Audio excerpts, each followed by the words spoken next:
So this is part two because my phone ran out of storage the first time around. So yeah, keep talking. Oh, what kind of friends? Like I said, they were like me, but they were better students than I was, and they did better in school. And I remember when I was going in the military, a lot of my friends were going into college at that point. Gotcha. And then you don't really see any of your friends from high school nowadays. Not right? really anymore. It was we kind of drifted apart. I have more friends from the military than I do from high school at this point. Gotcha. Was there a lot of peer pressure when you were? Yeah, I mean there was different peer groups, and I remember like jocks and I don't know, cheerleaders. Those are the popular people, and then people in band were not as popular as they are today. I wasn't in band. I didn't really play an instrument, but a lot of my friends were. So yeah, I mean it was really those kind of peer groups. If you ever watched Ferris Bueller's Day Off, there was the dweebies, the sportos, the motorheads. He reads off all these groups. It was like that when I was in high school. Gotcha. But did you encounter any? You know what peer pressure is, right? Sure. Yeah. I mean, I remember pressure to drink, pressure to smoke, things like that back in the day. Sure. All right. Gotcha. Like what? Who were like the popular like actors, athletes, musicians? Oh, back then, I mean, athletes. I remember Steve Yzerman was the captain of the Red Wings, and he was pretty, big athlete back then. When it came to actors, I remember like Tom Selleck was pretty big. He was in the movies at the time. Kirstie Alley, like a lot of the '80s type shows were big actors at that time. Gotcha. What were your like favorite hangout spots? Like I said, we used to go downtown. We would hang out in St. Clair. There was a downtown area, so we used to hang out there after school. But we go to someone's house probably, or we'd do that cruise night thing behind the old post office. Gotcha. What did your parents do for a living? My stepfather was a veterinarian in the area, and my mom was a school teacher in Marine City. Okay. What chores did you have to do? We raised and sold dogs and showed different types of dogs, like Old English Sheepdogs and Chinese Shar-Peis. So it was like a lot of coming home and taking care of the dogs. There was also laundry we would have to do, and then we'd have to, clean up in the kitchen, things like that. Gotcha. What rules did you have to follow in your house? It was, you lived underneath your parents' roof, so you had to respect their rules. And I remember, we had to be home, and back then it was like by 11 o'clock. It was on a weekend. If it was during a weekday, we had to be home by like 8 o'clock, 9 o'clock at night at the latest. And like back then, my stepfather, whatever your parents wanted to watch on TV, you only had one or two TVs in the house. You usually watch what your parents wanted to watch. Gotcha. Be respectful of your parents. Don't talk back. Things like that. All right. How many people were in your family? My sister Pam and my mom and my dad, and then my stepsister Carmen came to live with us when I was in my junior and senior year of high school. But my other stepsisters live with their mother over on the west side of the state in Grand Rapids. Okay. Did you have any like family pets? Well, we raised dogs. We had a lot of dogs, but I remember I had a specific dog. He was a Chinese Shar-Pei. His name was Rusty, and he was a good dog. And I remember he was mine, and so he used to sleep in my room, and I'd let him out, and I'd take care of him. But we've had tons of pets because we used to raise dogs and show them and all that. What did your family do for like vacations? We didn't do a lot because we did show dogs. We would travel places, and we would go to dog shows, and my parents would show the dogs. And my sister and I would kind of hang out while they were doing that stuff, kind of thing. But we did occasionally go someplace. I remember going to Chicago with my dad and one of my stepsisters. I remember going to, my grandparents had a cottage in Canada we would go to in the summer, those kind of things. But we didn't travel a lot where we'd go like to New York or anything like that. It was really mostly to Canada, to the cottage, and to dog shows. Gotcha. What role did your mom play in the family? My mom was, obviously a breadwinner, just like my dad was, because they both worked. Back then, I think they used to think that women, were supposed to do the cooking and that kind of thing. And I remember she would come home, she would cook dinner. She would have breakfast ready on the weekends. Weekday breakfasts we'd take care of ourselves, and it would be like cereal and that kind of thing. But it was up to the family, like us, to clean the house too. So it wasn't just all my mom. My stepdad used to come home after a day, and he would hang out on the couch, watch TV, that kind of stuff. He didn't really do a lot of cooking or anything like that. So. Yeah, so he was just like a breadwinner like your mom? Yeah, but I mean, I think he took it as like, I'm the man of the family, so therefore I don't cook, those kind of things. Gotcha. And how many times did you move while growing up? Really just once. I lived in Royal Oak as a child. My father passed away when I was 3 years old. My mom married my stepfather when I was, I think, 6 or 7, and then we moved to St. Clair from that, and then we lived in St. Clair. We did move to Port Huron on Water Street just temporarily, like not even for a year, and then we were living in St. Clair all the way through the time I went to the military. Gotcha. And then did your family endure any hard times? Well, yeah, I mean, there were things like in the 80s, there was a financial crisis back there, so things were tight during that time. And I know that like my grandmother passed away like in the late 80s, and so I know my mom went through a lot for that. We went through a lot of that. Like I said, there were times where money was tighter because what happened in the financial market. But no, I mean, that was really about it. I had a really good upbringing, and I had a really good family life. All right. And then with the problems you did have, how did you like overcome them? We tried to, stick together as a family and do, get through things as a family. We had to pitch in and help out, that kind of thing. And, just really as a family, we just worked through things, I think. Gotcha. And then at what age did you get married?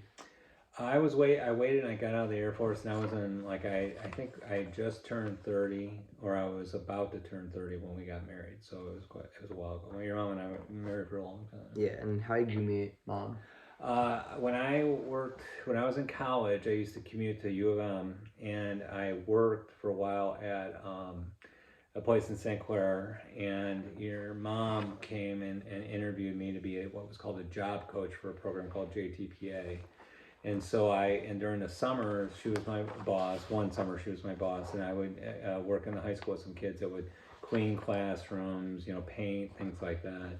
And anyways, so your mother was my boss all the way through that one summer. And then I really hadn't seen her again until I was like in my probably junior year of college, and then I saw her again, and we started dating. We've been together ever since. Gotcha. Do you remember how old you were when you had your first kid? Well, I mean, 18 years ago, so.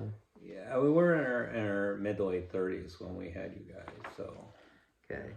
And then what made you like end up in Port Huron for living? Well, when I finished college, your mother works in Marysville, and so I knew I wanted to be nearby, and we didn't want to move too far because she had a good career as a school teacher. So I got a job working in Port Huron through a friend, through your mother, and then I've worked there ever since. So I've been working at Time Track for, I think it's almost 27 years now. Gotcha. Mm-hmm. So we're gonna go over to a section where we talk about events, and okay. I want to know like how they relate to your life. Okay. Now some of these are like because this is designed for parents and grandparents. It's like way before you were born. Okay. So like the first one is World War II, and I'm pretty sure that has pretty. Well, I mean, my grandfather was in World War I, and then my great grandfather was in World War I. My grandfather was old enough to serve in World War II, but he had polio. And so he was what they would call 4F, or he couldn't serve. So he did other things for the war effort at that time. But that's what I remember hearing stories of. Gotcha. And then for Korea and Vietnam. Korea, my stepfather served in Vietnam as a captain. He was a college graduate. He was in veterinary school, and he did testing, I think, for that thing called Agent Orange back then. I remember him telling me a story about that. But he served in Vietnam. I really only know one person that served in the Korean War, and that was Leo Watson, Mr. Leo from the cottage, and he served in the Korean War.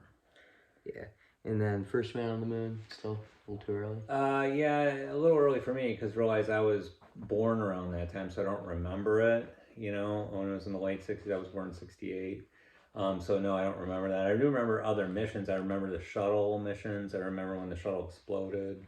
And I was in high school for that, when Sally Ride passed away. Yeah. So, And then what about the JFK assassination? I was still too young for that. My mom, I remember she was telling me stories about what she remembers, but no, I was too young for that. All right. What about like Woodstock? I've only seen things on TV about it. That was probably closer to when I was born, obviously, but no, I don't remember at all seeing it on TV or anything. But I mean, years later, I remember seeing documentaries about Woodstock. Yeah, and then what about Watergate? Still too young for that too, but I remember hearing stories about that and seeing newsreels on that. Yeah, gotcha. And then the Challenger explosion, I think you talked about that. I did remember seeing that happen. I don't remember if I was in fourth or fifth hour, but there was an announcement came over the PA that that Charlotte had exploded. I remember that, and then later on, I remember when the other the shuttle broke apart on when it was landing. I remember that as well. Gotcha. And then invasion of Iraq. That seems pretty. I was in the military during that. I was in when I was serving. I was stationed in England, and we had gone to Turkey. There was a thing called tour of duty where you had to go every once in a while to a different place and then serve and do war games, kind of. And I was there, and we were underneath what was called Desert Shield, and it was the first part leading up to the war. And then when the war started, I was in Desert Storm, but I was in Turkey serving during those times.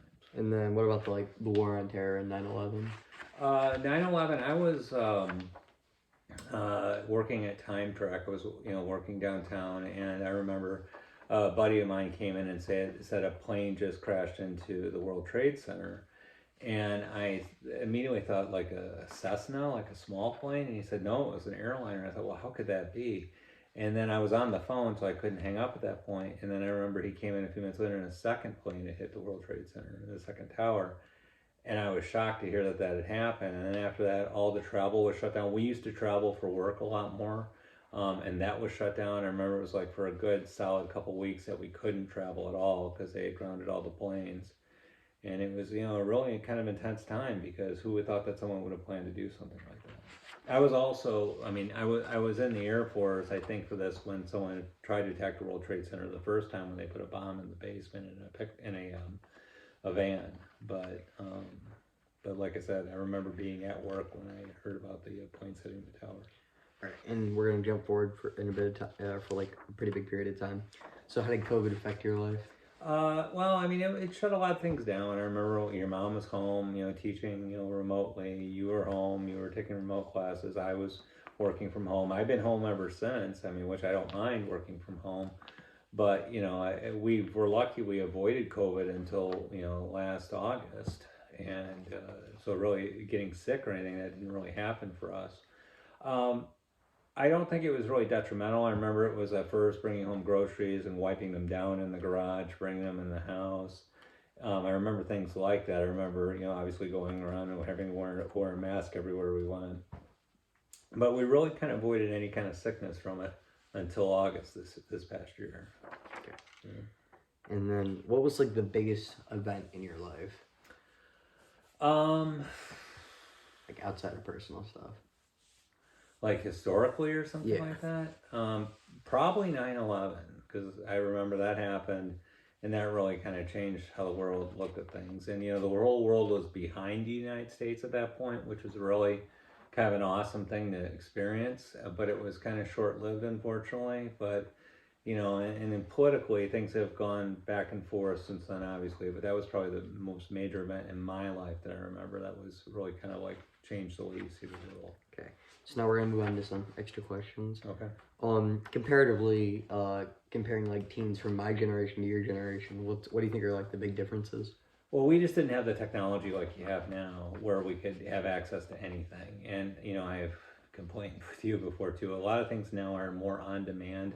Where when I was a kid, if you wanted to see a movie, you had to go to the theaters to see a movie. We had VHS tapes that we could rent movies, but you still have to go someplace and get a movie. Now you can just stream everything, and like even music. I remember we used to listen to the radio to hear our music, and then if we wanted to buy a cassette or a CD, we had to go to the store to do that. We couldn't just download it or stream it whenever we wanted to. So things were a lot different. Where you have so much more access now, I think, to is, media, social media, music, movies, all that stuff. You have just more quick access to it than what we did before. When we would want to talk to our friends, we would be on a telephone with a handset on a landline talking to our friends. We didn't have cell phones or own personal phones like that back then. Gotcha. Like back in your teenage years, like cost wise, like let's say like gas, like comparatively to nowadays, did things cost a lot less or a lot more back then? Well, there was inflation that happened in the '80s, so things did go up. But I don't ever remember the gas prices being like into the $4 or $5 like it's gotten here, lately. Gas was always a lot cheaper. I remember it was $1.75 a gallon or something like that.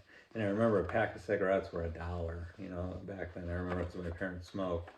But those were things that were a little more reasonably priced. And I remember there was a time there was a gas crisis that happened in like the late '70s, where people weren't able to get gas. There was an issue with the OPEC nations, like getting oil, with some issues politically, and so the prices had gone up. And then they would explore like things like electric cars back then, and then recently electric cars now. That's becoming more and more of a hot topic, and people are moving that way. But yeah, I mean, things were less expensive back then, but there were times when it was more expensive. Gotcha. Like, what are some things you wish you had done differently in your life?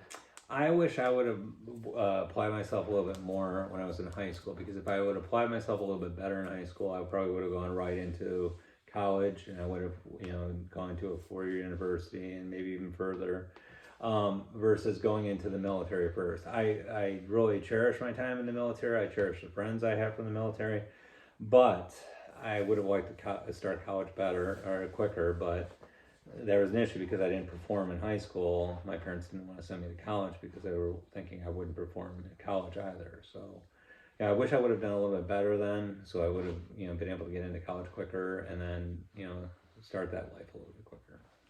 All right, and then our last question is like, what is the most, like, what technological advance in your life would you say has been the most important to you? For me, I don't know. I mean, I would think that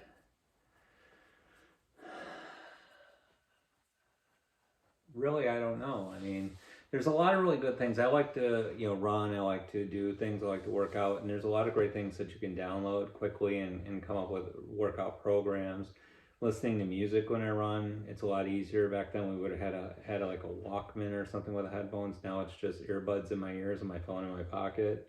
That's been pretty awesome. I mean, having a phone that you can really access anything on now is really kind of amazing. We never even thought that was even a possibility back when I was a kid. I always say this, and none of your teachers are going to remember whoever watches this, but there was a show called Star Trek when I was young, and it was even before I was young, but the reruns were on, and they had these things called tricorders, and they could pull it out, they could pull this attachment off, they could run it over, and you could say, oh, you've got a concussion.